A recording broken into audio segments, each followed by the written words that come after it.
Buenas tardes, nuevo espacio para hablar de videojuegos en Echamos una partida. En el anterior espacio pudimos abordar el origen del videojuego, con aquellos juegos retro que jugábamos en cinta de cassette, en cartucho o en disquete.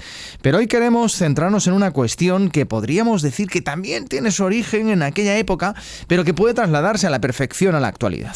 Nos vamos a explicar. Nos referimos a la guerra de consolas, algo que comenzó en su momento, pues las propias compañías de videojuegos, de videoconsolas sobre todo, pero que han perdurado en la historia en la figura de lo que ahora conocemos como haters, que se dedican a criticar todo lo que hace la compañía rival. En definitiva, esto está todo un poco por encima. Esto es mucho más amplio de lo que estoy explicando, pero por eso tenemos a nuestros colaboradores, Manuel Serrano, Rafa Teruel, Alberto López. Buenas tardes. Buenas tardes.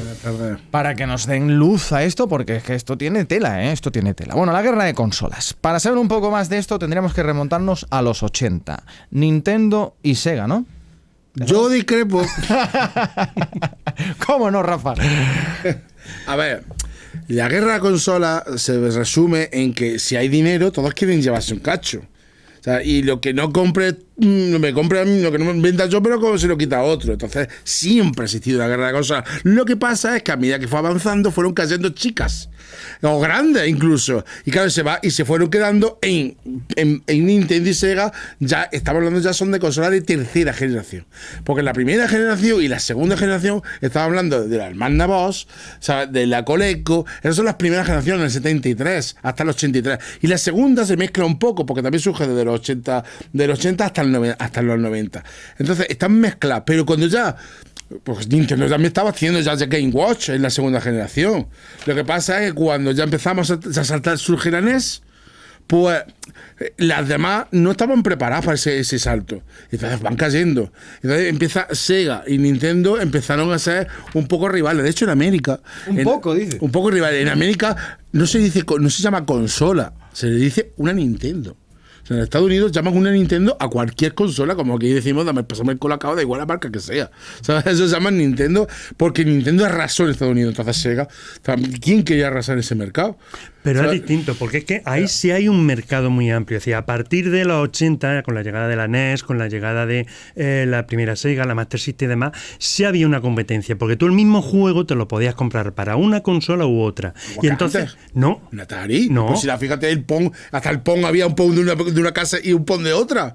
Iguales. Pero a ver, en la Atari me está hablando de una consola multijuegos que te traía, en el interior te traía a lo mejor 60, 70 juegos. Y todo de palitos.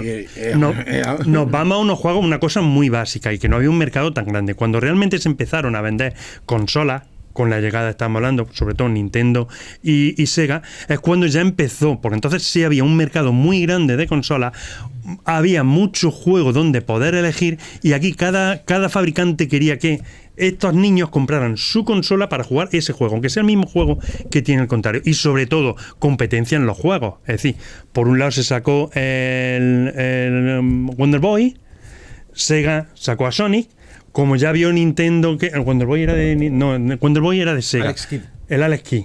Exactamente. Cambiaron a Mario, los de Nintendo, y ahí ya sí dieron con el de este, pero hubo un pique en eso, claro, un pique tanto mediáticamente se notó eso mucho es lo que tú notaste en la publicidad. Pero la era dorada de las consolas, según se reconoce la historia del videojuego, es la anterior, es la de la primera generación y segunda generación. Yo discrepo con eso contigo, Rafa. De hecho, después en el 83 a partir del 83 cuando empezaron a caer las consolas, y fueron en la tercera generación cuando empezaron a rescatarse. Yo creo pero ya una guerra anterior. Tú te confundes con competencia y con guerra. Para mí la guerra de las consolas empezó en los 80. Pero la guerra de consolas para mí es la competencia la guerra tan cruel, tan desleal, tan entre Sega y Nintendo, porque era la competencia y la publicidad que le daban tan radical, de que si te compraba una Nintendo eras de crío, y los de Sega que si te comprabas eran de niños, los de Nintendo decía que los de Sega eran juegos muy violentos, que eso no, que los suyos eran más familiares. Entonces hicieron ahí como una guerra, una batalla. Para mí eso es es que en los 90, la publicidad de los finales de los 80 y los 90 era así. Es la publicidad tan agresiva pero hicieron. una guerra Para es mí una eso es la guerra, y que sea algo de la que pasó en los 80 y 90 con todo, no solamente con las consolas, porque si te fijas en los comerciales de muchos, es que no había una ley que regulaba ese tipo de cosas, en la que yo podía criticar a otro. O sea, que eso ya se ha cambiado. Pero hubo una época mala, o sea, muy canalla. Claro, una época canalla. Pero la guerra de la consola existió desde que empezaron a existir las consolas. Lo que pasa es que en esa época, encima nosotros ya éramos conscientes de ello, porque evidentemente la del 76 yo no era consciente, ¿sabes? Cuando empezamos a ser conscientes de ello, nos fijamos en fíjate, Nintendo y Sega, también porque éramos críos. Game Watch, que está sonando de fondo.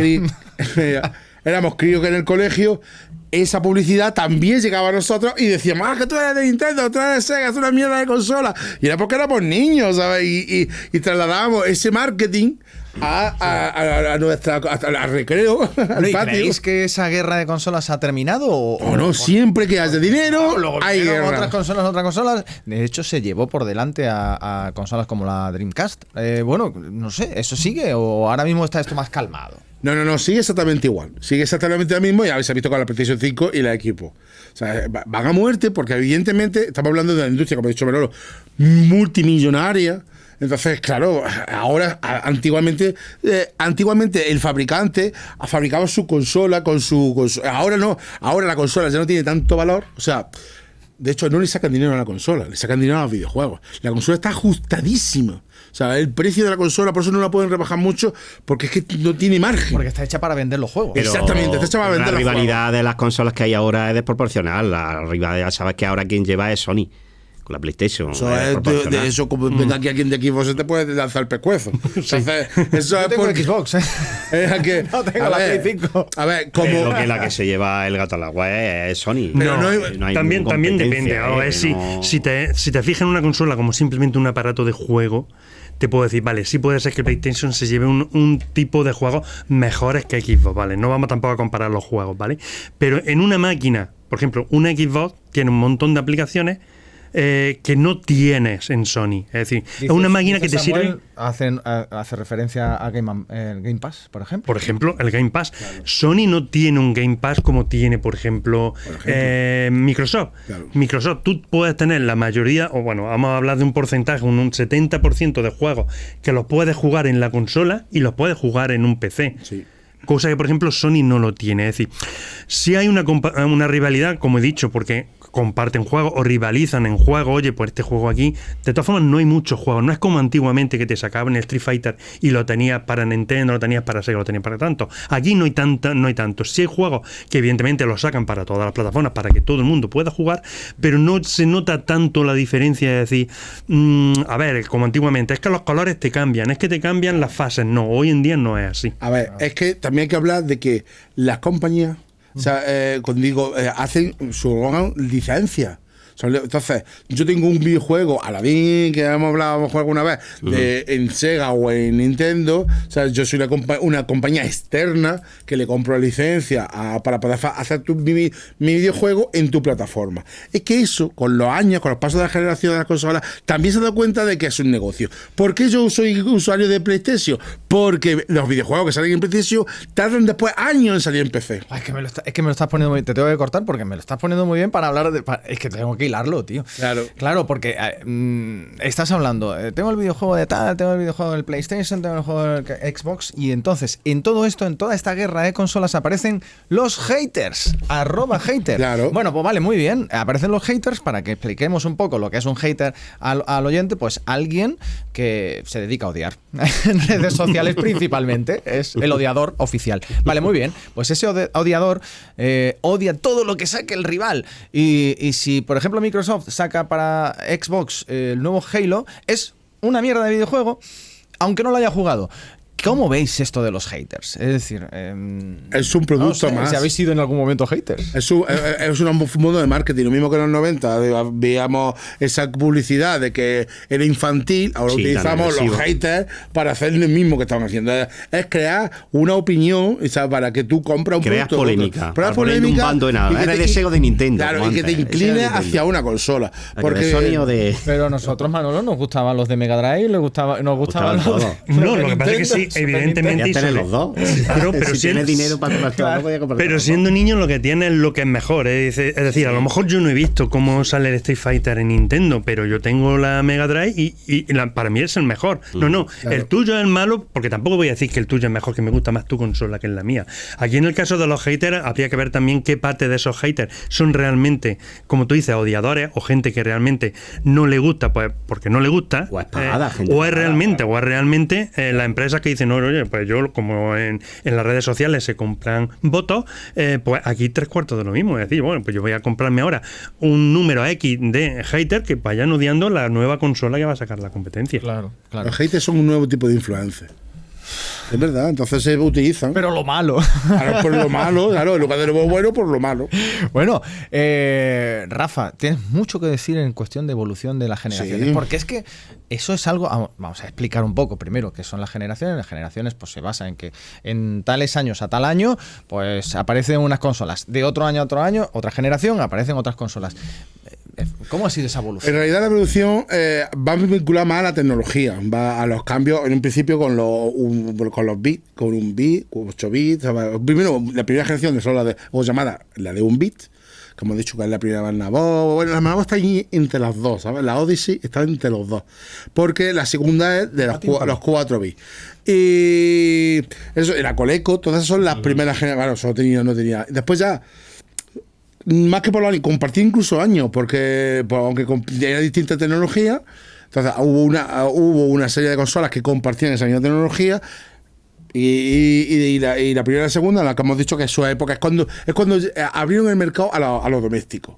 Porque claro, porque lo que querían es llegar al niño de la casa que tuviera y que jugase. Claro. Y llegó, esto se llegó, vendieron muchísimas. Y cuando cayó la industria, porque cayó un montón, Nintendo y Sega con la Master System. Claro, del 80. Es cuando volvieron a subir esto de nuevo, ya con un chip, ya con los 8 bits, es cuando ya vieron que el mercado, que no había muerto.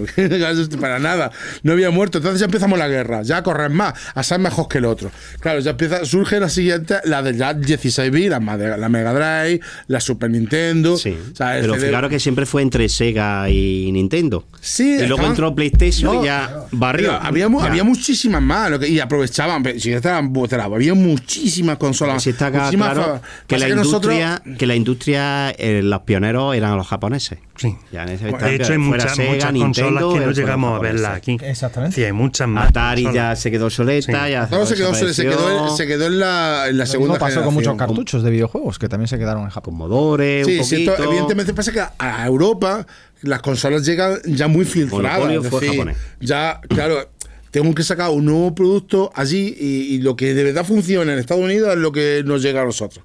De hecho, las cosas de Japón no vienen directamente de Japón, vienen por Estados Unidos, porque en Japón hay 1.000.000 de cosas, pero ellos no hacen los experimentos en Europa, lo hacen en Estados Unidos. Claro. Si en Estados Unidos funciona, sabemos que en Europa puede funcionar. Muchas sagas como Dragon Quest o Final Fantasy no llegaban aquí. No llegaban aquí. Y ahora son, luego había consolas también que la adaptaban distintamente al mercado. Claro. Por ejemplo, la Nintendo, la Famicom, la primera Nintendo que sacaron, hicieron el diseño de la Famicom. Para que no lo entienda, Famicom es como la Nintendo. Sí. Es como la Nintendo NES, la que conocemos blanca de toda la vida, nuestra, que llegó. Pues allí la Famicom llegó con un diseño, pero ese diseño es exclusivo japonés. Luego ese diseño vieron que en Estados Unidos no iba a tirar ni en Europa porque era un diseño más raro, era como muy de juguete. Sí. Vieron que era más parecido a un juguete que una consola. En Japón sí triunfó, pues entonces esa misma consola la adaptaron con un formato distinto, estética, que es la Nintendo NES, la blanca, esa grisácea que es,